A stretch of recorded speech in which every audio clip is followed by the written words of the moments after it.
Hey y'all, it's me Trish. I am the Witch of the Dismal Swamp. How's everybody doing today? Alright. This is just a quick video. I just want to talk about cast iron, or iron, should I say. I just wanted to go over a little bit with y'all, which I'm pretty sure everybody knows this, but I'm going to throw my thoughts out there. I think every witch probably has some type of cast iron on their altar, whether it's like one of these little cauldrons, or one like this one, or a nail, whatever the case may be, a little coffin nail, whatever. It's just one of them things. I'm pretty sure somebody has at least something, cast iron on your altars. But anyway, why do you have that on your altar? Okay, cast iron's been around for forever. Okay, you think about back in the day, they used cast iron to eat. They would use it to cook off of. They had cast iron frying pans. It's life-giving, okay, life-nurturing. It would give you heat for your homes because, them old pot-belly stoves. So there's a positive part of cast iron and there's a negative part of cast iron. This is my way of seeing things, okay? I mean, you think about it like this too. Back in the day, they used iron shackles for prisoners or people they would keep captive. That's how they would keep them under control, right?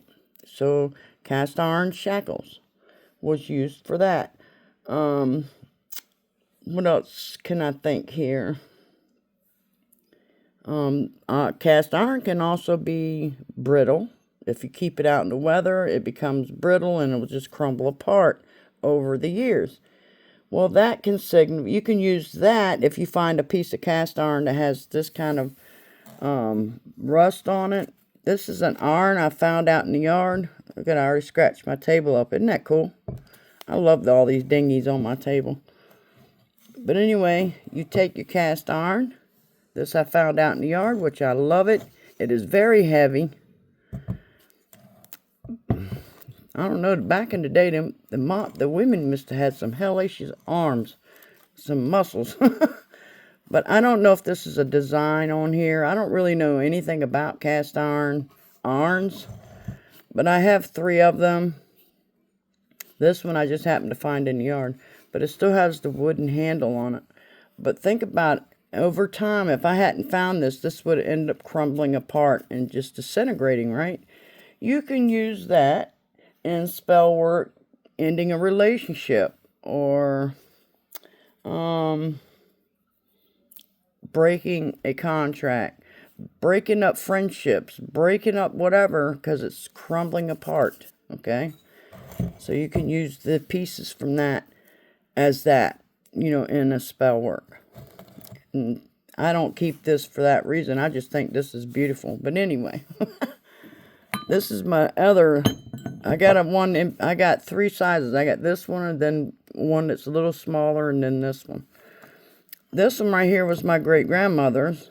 She used it to iron like collars and cuffs and, the small little areas. That's why it's so little. I think it's cute myself. But she used it for, all that kind of stuff. But this, again, is cast iron. Now, if somebody walks in your household and you ain't got your gun or a weapon handy, you can use this and knock them upside the head. I guarantee you're going to hurt them. So, again, protection. You ain't got no weapon? Well, you got this, don't you? This sucker, I guarantee you, will knock you out. Because that is heavy. Oh, my goodness, look what I did. I just put some more gouges. Isn't that cool? I love it. Eventually, this will wear into the table and be cool. That's what I'm gonna tell you what. This is a sturdy table. I actually jumped on this table one day when a mouse ran across the room. I about shit myself. I am scared of mice. I ain't gonna tell you no lie. I literally sat on this table. I bet y'all think that would be funny, huh? But you look at this too. Now, this is a cast iron that used to be part of a cuckoo clock. You know, the weights that hung on the cuckoo clocks. Well, the clock is no longer, but I kept the pine cones, okay? I kept the weights. And think about it, pine cones are protective too. Well, so is the cast iron. So it makes you wonder, is that why they used the symbols of pine cones when they made cuckoo clocks? So this is really heavy as well. But I kept them because it's iron. I love cast iron. But anyway, that's all I use to cook with is cast iron. These right here, this I keep on my altar all the time. Now, I only took it off long enough to show you all this video. But I took 4 of these and I put one in each corner of my property. I just, I put my intentions in it and I nailed them into each corner of my property. And then another thing you can do if you happen to have any of these, is you can put some anointing. You can anoint them with protection oil. And then you can, now you see the hoodoo way is of doing this, which I didn't know this until after I already did mine, is you could put a penny on the end of the spike right here. And then you take this with, you anoint it, you put a penny, and then you drive the spike into the ground. And after you get your spike driven into the ground, you pee on it. Okay, you pee on it because you're marking your territory. You're saying, hey, this is my area, do not cross it, or you're going to be sorry. You're going to get that iron upside your head. That's the whole purpose behind it. This right here, I found magnet fishing.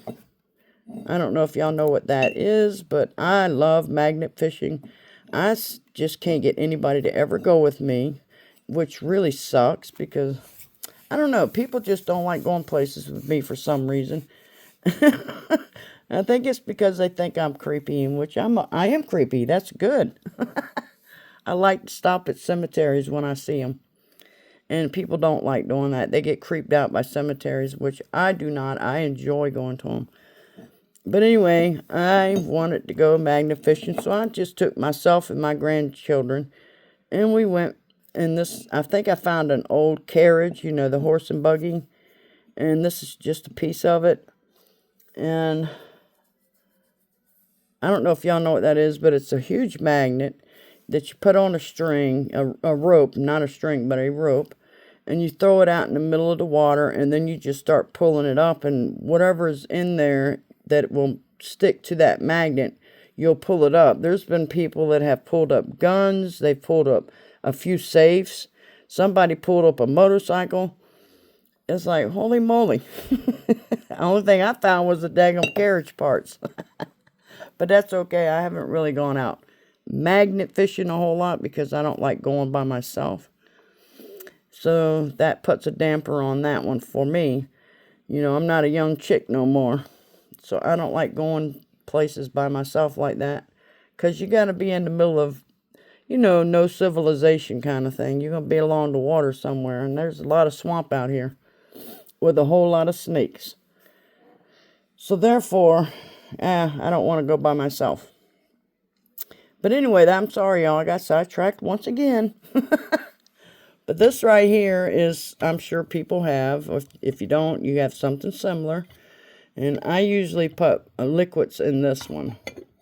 If I'm doing, or some types of water ritual or water spell. I will scry in this. I put water in here. And I will scry using this. This right here, I love it. And then this one, of course, is just for burning my charcoal. And my incense on my charcoal. That's the only purpose for this one. Then I got the little, frying pans. The candles came in and I saved the cast iron. And I got them hanging all on my wall in my witchy room. Well, anyway, I love cast iron. What can I say? It's protective. It's strength. You can't just break cast iron, okay? It has to break down itself. And that's when it starts to really get good. You feel the energy. I got my cauldron outside. It's all ready for me to make my black salt, in which I plan on making that any day now, maybe even today.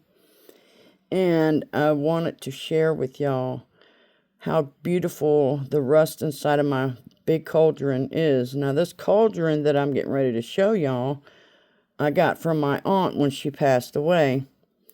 And I've been letting it sit all this time since she passed away, letting the rust build up in it. And now it's perfect. And to me, this is going to be a special black salt because it's the first time I'm using it to make my black salt. And it came from my aunt. Okay? Alright, I'm going to show y'all my big cauldron. I'll be right back, y'all. And here it is. I don't know what kind of weed this is, but it's beautiful. I just let my weeds grow until they get, to where they look like shit. And then I pull them. But that one I think is beautiful. If anybody knows what that is, can you let me know? But anyway, that was another side note. This right here is my cauldron I got from my aunt. And I wanted to share with y'all. You can't see how beautiful orangey it is because the camera's just not picking it up. But it is beautiful orange. Let me see if I can grab some of it. Can you see it? Look how pretty that is. It got my fingers orange. But here is all of this beautiful rust. It's gorgeous. This is going to make such a pretty... See, this right here looks blue, but it's a piece of grass. Isn't that crazy? It looks blue in the camera. Well, it ain't blue, okay? You see, it's a piece of grass. But grass is protection too, so hey, that wouldn't hurt it at all. You can put a little bit of dried grass in here. You put it in your mortar and pestle, grind it up a little bit, add some grass in here too, because grass is good for protection. But anyway, this is the cauldron. I wanted to share it with y'all. Here is the outside of it. It is heavy. It is cast iron. And I wanted to show y'all that it's getting there for me to make my salt. Alright, y'all. I think that's the end of the video. Y'all have a good day. I send y'all so damn much love. Be safe out there, y'all. Toodles.